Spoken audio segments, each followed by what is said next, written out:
오늘은 교회를 생각하다 세 번째 시간입니다. 그리오 목사님은 자신이 목회하고 있는 서밋 교회를 소개하면서 총 10가지의 다림줄이 있다, 이렇게 말하고 있습니다. 다림줄이란 건축을 하는 데 있어서 수평이나 수직 여부를 가늠하는 데 사용되는 어떤 기준이 되는 줄을 말합니다. 굉장히 중요한 역할을 하기 때문에 이 다림줄은 건축할 때 반드시 필요한 거죠. 자, 그 중에서 오늘 말씀은 이 첫 번째 다림줄에 대한 소개를 할게요. 왜냐하면 이게 제일 중요합니다. 첫 번째 다림줄 플럼 라인 1, 바로 그것은 복음은 수영장에 들어가기 위한 다이빙대가 아니라 수영 그 자체다라는 말입니다. 언뜻 이 문장을 읽으면 무슨 말인지 이해하기가 어려워요. 이 이야기를 좀 설명해 볼게요. 자, 풍선을 불면 이게 공중으로 뜹니까? 풍선 안에 공기보다 가벼운 헬륨이나 수소를 넣으면 이 풍선은 떠요. 하지만 사람이 입으로 분 풍선은 우리 주변의 공기와 똑같은 기체잖아요.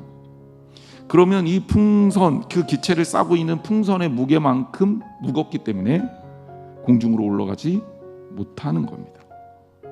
즉, 어떤 내용물을 어떻게 주입하느냐에 따라 항상 공중에 떠 있을 수 있는 풍선이 있고, 이렇게 계속 쳐 올려야만, 그래야 공중에 떠 있을 수 있는 풍선이 있다라는 겁니다. 이게 신앙생활하고 똑같아요. 그리오 목사님도 비슷한 맥락에서 그의 책에서 이야기합니다. 입으로 불어서 팽팽하게 한 풍선처럼 특별하게 이례적 프로그램이나 이례적 헌금을 강조하게 되면 그 주, 그 다음 주, 또 길게는 3-4주 어떤 영향을 미칠 수는 있어도 그것이 본질적으로 교인들을 건강하게 성장시키는 것은 아니다. 그러니까 풍선을 쳐올리는 게 중요한 게 아니라 우리의 목표는 이 풍선에 헬륨이나 수소같이 풍선이 뜰 수 있는 신앙이 주입되는 것이 중요한 겁니다. 여러분 가슴속에 예수 그리스도를 만나고 예수 그리스도의 사랑과 예수 그리스도를 향한 열정으로 가득 찰 때 진정한 의미의 교회와 진정한 의미의 성도가 된다라는 것입니다. 여러분 안에 무엇이 들어있고 여러분들이 과연 어떻게 무엇을 기준으로 행동하는지를 보면 우리가 역사를 일으킬 수 있는지 없는지를 결정할 수 있다는 겁니다. 기억하십시오. 우리가 전도를 못하고 선교를 못하는 것은 세상을 위한 전도 프로그램이 부족해서가 아닙니다.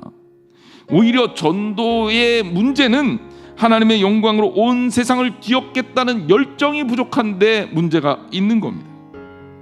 자, 이쯤에서 다시 한번 서밋교회의 다림줄을 생각해 봅시다. 1번이 뭐라고요? 복음은 수영장에 들어가기 위한 다이빙대가 아니라 수영장 그 자체다. 우리는 복음을 배우면 성장할 수 있다고 착각합니다. 그러나 우리가 명심해야 될 게 있어요. 복음은 교회의 모든 것입니다.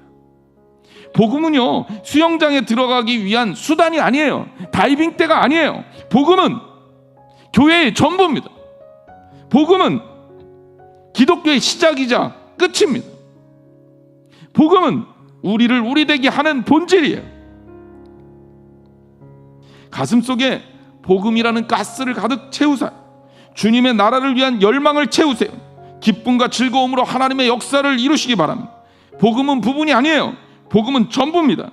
우리의 삶의 기준이 복음입니다. 복음의 그 어떤 것도 본질이 될 수 없습니다. 우리 예수 그리스도께서 십자가에서 죽으시고 부활하셔서 우리를 구원하셨다는 그 놀라운 사랑이 바로 복음, 우리의 생명이며 우리 교회의 모든 것입니다. 여러분, 사랑하는 성도 여러분, 주님의 복음을 붙들고 복음을 통해 아름다운 믿음의 공동체를 세워나가는 저와 여러분들이 되시기를 주님의 이름으로 축복합니다.